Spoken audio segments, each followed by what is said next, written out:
Salut la communauté de Coups Critiques, j'espère que ça va bien. Oui, c'est encore moi, Pépé, qui vient cette semaine vous présenter son nouveau projet. J'ai fait des discussions entre les dés, on va animer des tables, on fait plein de choses, et il y a quelque chose qui me tenait à cœur depuis quelques temps que j'avais vraiment hâte de mettre de l'avant, que je voulais trouver la bonne manière de le faire, et je pense avoir trouvé la bonne formule pour ceci. Au début, je n'étais pas sûr si c'était des critiques vraiment poussées en soi ou autre chose, mais j'ai décidé en fait de partir à des nouveaux vidéos qui vont porter le nom de Trésors cachés. Vous écoutez le premier actuellement, et Trésors cachés va porter en fait sur des petites productions vraiment plus indépendantes, que ce soit du gros OCR bien sale, là, du Old School Revival, Old School Renaissance, selon de quelle école vous appartenez, des petits inquests vraiment plus indépendants, qui sont soit trouvables sur Itch.io, sur Lulu, ou même sur, on va dire, Kickstarter, des projets qui sont lancés sur Kickstarter, ou encore aussi d'autres jeux qui proviennent aussi d'ici, mais qui, justement, je trouve que manquent soit de front page, ou du moins qui méritent leur place dans Trésor caché, parce que je trouve qu'ils valent vraiment la peine pour ce qu'ils offrent, et c'est quelque chose qu'il faut trouver, qu'il faut fouiller pour pouvoir mettre la main dessus. Et souvent, ça va être des trucs plus PDF, malheureusement. Je pense que je vais avoir moins souvent des beaux livres à vous montrer pour pouvoir, disons, vraiment vous faire une belle présentation. Je pense que ça va vraiment plus être des PDF. C'est sûr qu'on va mettre le lien vers les choses en soi, puis peut-être même essayer d'incorporer peut-être des images au courant du vidéo pour essayer de voir un peu à quoi ressemble le produit que je présente, en fait.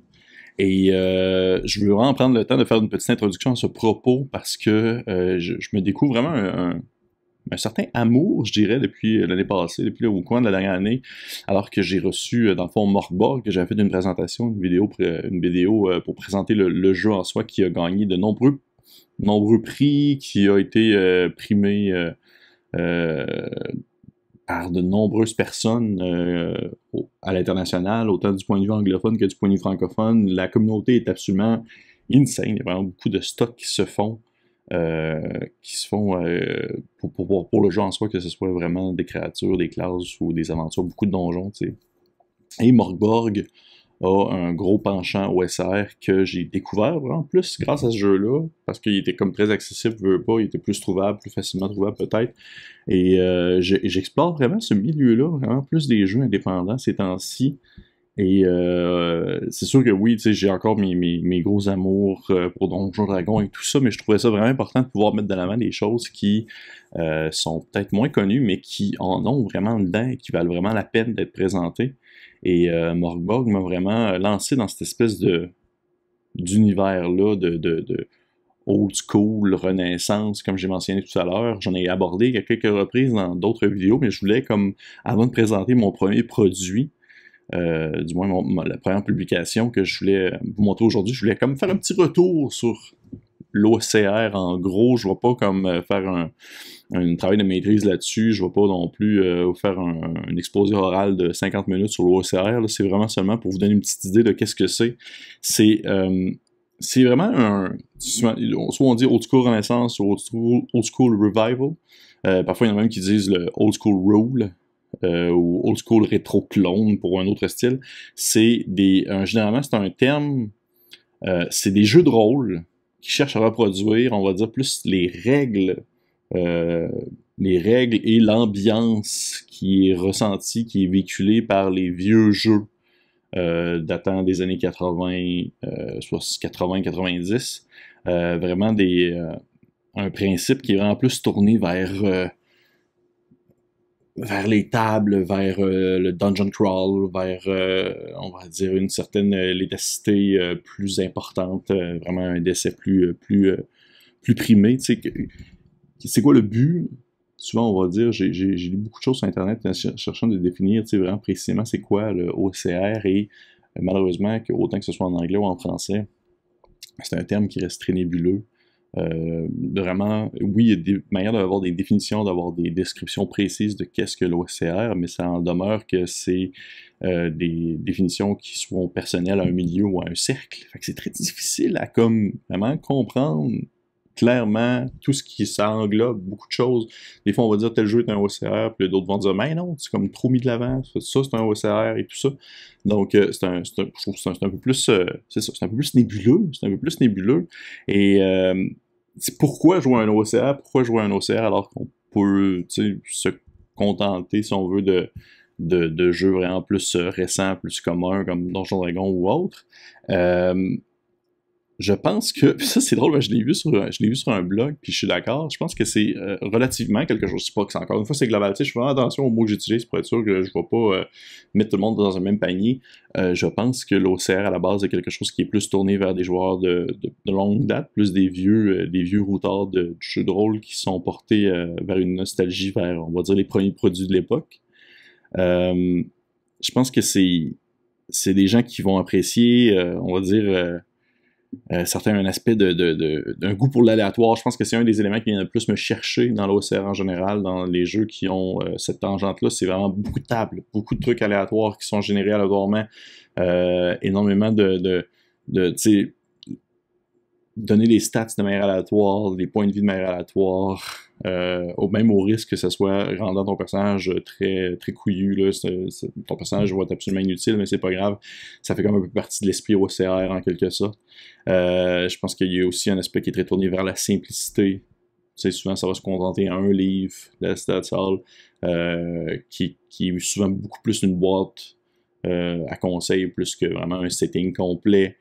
Souvent, ça va être des mondes ouverts parce que qui dit table aléatoire dit aussi monde ouvert, beaucoup de possibilités. Je pense qu'il y a un aspect qui est très, très foufou, années 80, genre métal, un peu justement la Morgball comme je l'avais présenté. Il y a un côté qui est très, très old school visuel avec genre de la couleur, puis beaucoup de une mise en page qui est absolument confuse, qui se suit pas nécessairement, mais qui a un certain attrait artistique, des choses comme ça.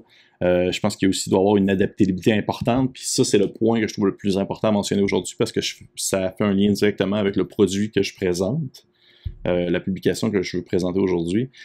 Il y a une adaptabilité importante dans le sens que plus que les règles sont relativement assez simples, je crois qu'il dans le concept de l'OCR, il y a beaucoup de jeux qui vont avoir leur système en soi, qui vont avoir leurs propres caractéristiques, mais qui vont être très facilement adaptables d'une boîte à l'autre parce que justement la simplicité des règles fait en sorte que beaucoup de choses peuvent s'adapter ou même se décider de manière aléatoire pour faire rebond aussi sur d'autres éléments importants du concept de l'OCR. Et le produit que je veux vous présenter aujourd'hui, justement, tourne un peu dans ce concept-là.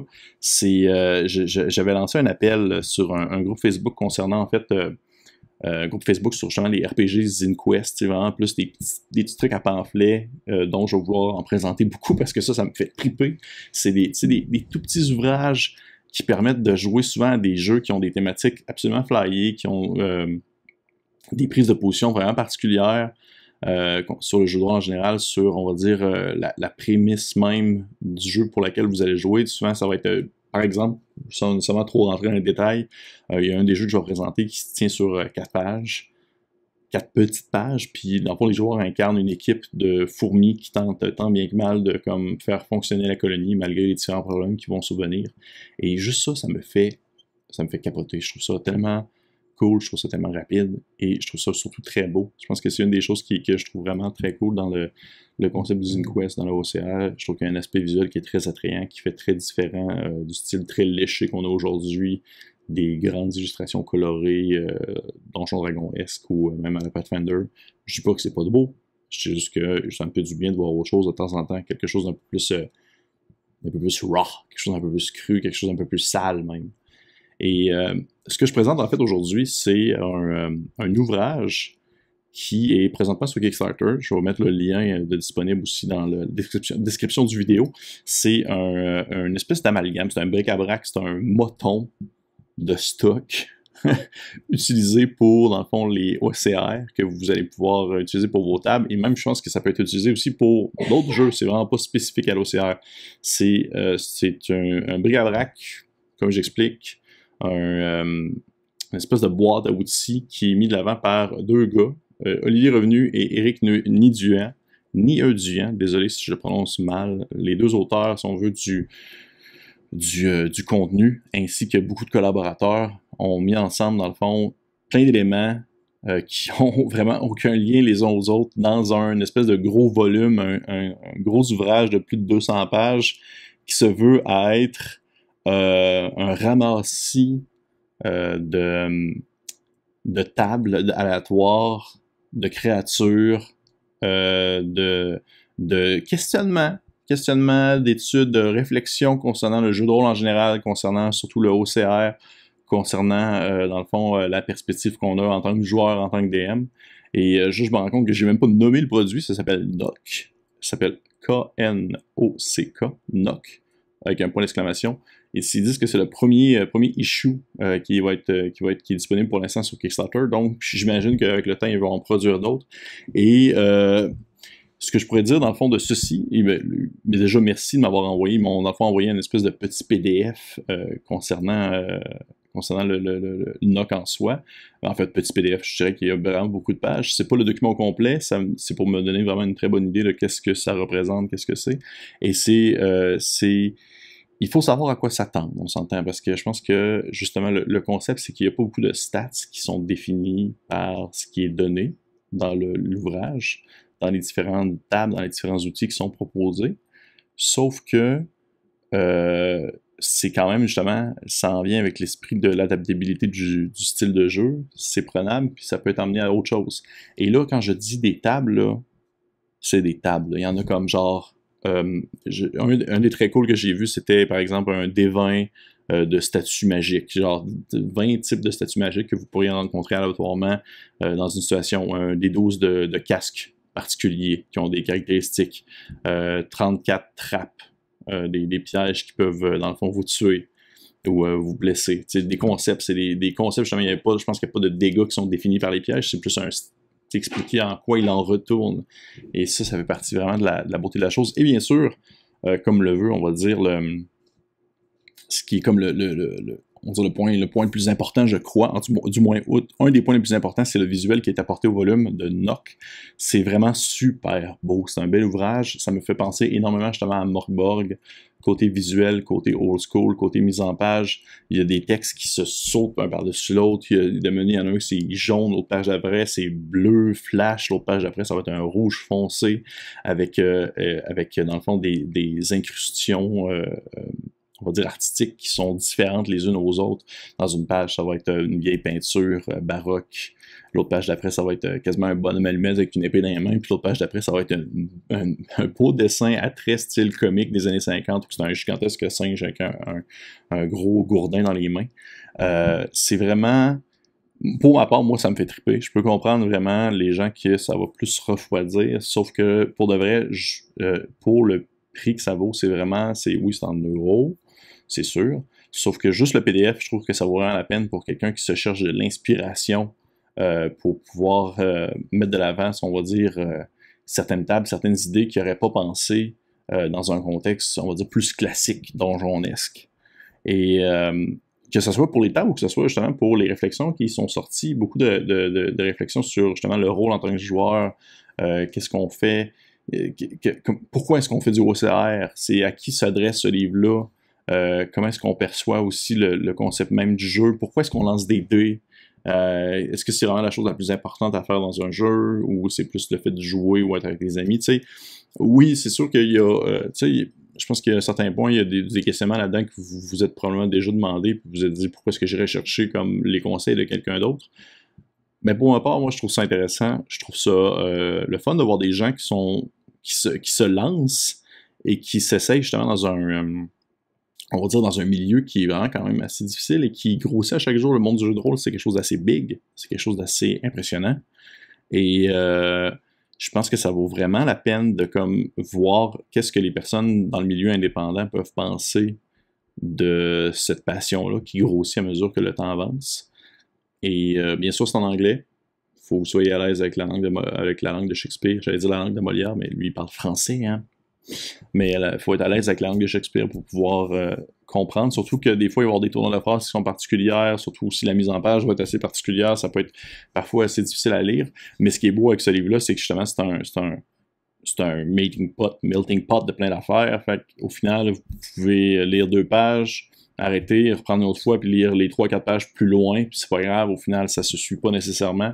C'est juste un très beau ramassis de stock utilisable autour d'une table OCR, surtout, mais qui peut être vraiment adapté à d'autres types de jeux. Pour ma part, c'est sûr qu'à ma prochaine partie de Morkborg, je vais l'essayer. Je vais vous mettre dans le fond le lien en dessous du vidéo pour la campagne Kickstarter. Je vous conseille fortement d'aller jeter un coup d'œil à ça, ça vaut vraiment la peine pour de vrai. Et j'espère que vous avez apprécié ça. C'est pas plus long que ça. Mon but, c'est pas non plus de faire un. Comme je disais tout à l'heure, j'ai pas la prétention de vouloir faire un travail de maîtrise sur des produits OCR ou des InQuest. Là, on s'entend, c'est des petits produits. Je pense qu'il y aurait un travail de maîtrise à faire sur le concept de l'OCR en soi, puis la mentalité qui est derrière. Mais je ne me lance pas là-dedans tout de suite, du moins. Je vais en lire beaucoup avant, puis je vais en présenter beaucoup avant de me lancer là-dedans. Mais je pense que ça peut vraiment valoir la peine pour des personnes qui sont curieux d'essayer des choses qui sont beaucoup plus indépendantes, que ce soit justement du côté des zines, des petits magazines très courts, ou des productions qu'on n'entend vraiment pas parler, mais qui ont un plus gros volume, on va dire. Ça vaut vraiment la peine de jeter un coup d'œil à ça, que ce soit pour surtout des one-shots, ou même si vous voulez vraiment vous lancer dans une campagne de quelque chose d'autre qui s'éloigne radicalement de Donjons Dragons. Ça peut valoir la peine. Ça ressemble pas mal à ça. Hey! Hey! Hey! Merci beaucoup d'avoir écouté, encore une fois, de m'avoir écouté parler. J'ai l'impression que je fais comme juste plein de vidéos ces temps-ci. Les vidéos surtout sérieux. Hein? On dirait que j'essaie d'être... je voudrais comme incorporer un peu plus d'amour, mais pas d'amour. J'incorpore toujours de l'amour dans mes vidéos. Un peu plus d'humour. J'incorpore un peu plus d'humour dans mes vidéos. Mais j'espère que vous avez apprécié ça. Si jamais vous avez des idées, ça c'est très important, si jamais vous avez des idées de zine, que ce soit québécois, autres, québécois, français, principalement, j'aimerais ça parce que l'américain, ça se trouve quand même très facilement, de l'anglais, ça se trouve facilement, mais du québécois, français, j'aimerais ça en voir. Ou du moins, envoyez-moi le lien, ça me ferait vraiment plaisir de pouvoir jeter un coup d'œil à ça, pour pouvoir le présenter, ou si jamais vous en faites un, des petits InQuest, puis vous voulez, dans le fond, que je le présente, écrivez-moi aussi, ça va me faire plaisir, je vais lire ça avec très, très grand intérêt, et en espérant que vous soyez avec moi pour la suite des choses. Le prochain que je vais faire pour mon numéro 2, ça va justement être un jeu québécois réalisé par un gars d'ici. Donc, je suis vraiment très hâte de vous présenter ça. Et d'ici là, on se tue à la prochaine fois. Hein? On dirait quasiment que je faisais René Lévesque là-dessus. Mais hey, merci la communauté, puis on se dit à la prochaine fois. Prenez soin de vous.